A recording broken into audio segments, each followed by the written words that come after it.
In theory, there are only 4 styles of parenting. Authoritarian parents are controlling and demand obedience without considering the child's point of view. Permissive parents are loving but don't exert any control. There are no rules. Authoritative parents are firm but loving. They encourage independence within limits. Neglecting parents are uninvolved and often uninterested in their own child. Recently, a 5th style was proposed, but we will come back to that later.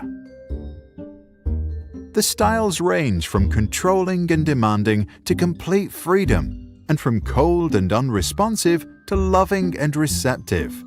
Each, authoritative, permissive, authoritarian, and neglectful parents have their place. To understand what it means to grow up with parents from each end of the spectrum, we can imagine the lives of 4 children.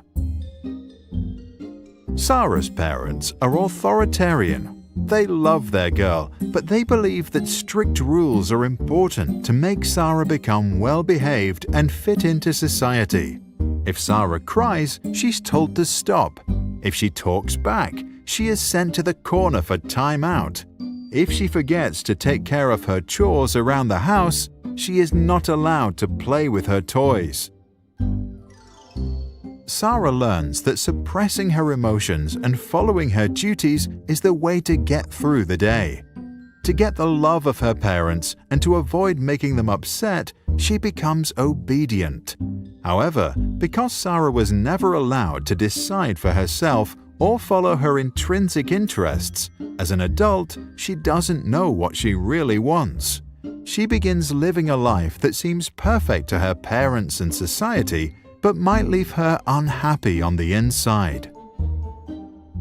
Permissive parents, like those of Peter, enjoy their little boys so much that they believe they should fulfill all his wishes, give him full freedom, and never say no. Peter enjoys full control over his parents and gets whatever he wants. If he doesn't want to walk, he'll be carried. If he wants ice cream he gets. If he wants to play games, he'll be playing them all night. Peter grows up completely without borders and does whatever he thinks is right. He never coped with conflict, and he did not learn to control his emotions. The fact that he always got what he wanted made him a bad loser. As he grows older, he often acts inconsiderate and doesn't know his limits. Arthur's authoritative parents respect their child's needs, but believe that kids need freedom within certain limits. Arthur can freely play, but when he's done, he needs to help tidy up. He is allowed to eat ice cream, but only on Sundays. Screen time is limited to 30 minutes a day. There may be conflict, but the parents listen to what Arthur has to say and then lay down the rules. Arthur learns that some things are difficult, but his parents give him all the support he needs to get through it. He develops the strength to endure hardships and to continue following his interests and passions. In class, he bravely expresses his own opinions in an appropriate manner.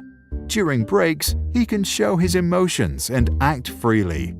As an adult, he agrees to rules only after they have been discussed and he feels like he understands them.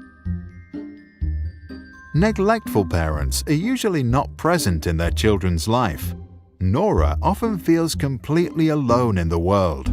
She experiences full freedom to do anything she wants to and has plenty of imagination, but she never receives any feedback or even attention.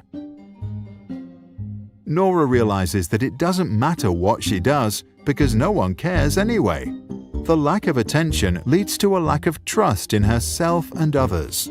She becomes insecurely attached, unable to form healthy relationships, and develops a negative image of herself. To stop feeling unworthy of love, she tries not to feel anything at all. In recent years, overinvolved parents, who are present in every aspect of their child's life, are often referred to as the 5th style. These parents are also known as snowplows. removing obstacles out of their kids' path, or helicopter parents who hover about and micromanage every aspect of their child's life. Since they won't let their children do anything alone, the children can't learn to overcome challenges by themselves. Research infers that these children don't like to solve difficult problems, lack perseverance, and may even procrastinate in protest when something requires a lot of effort. Since most research on parenting is based on self-reports and was done in the US and Europe, it is not clear how strongly the observed effects will hold up in controlled observational experiments or in other parts of the world. The 4 parenting styles were first introduced by psychologist Diana Baumrind. For good parenting, she advised balance of demandingness and responsiveness. Add to that the wise words of Maria Montessori to never help a child with a task at which he feels he can succeed, and parents should do pretty well. What do you think? Should parents resort to a specific style, or should they decide what's best to do in a given situation, as long as they don't neglect or abuse their child?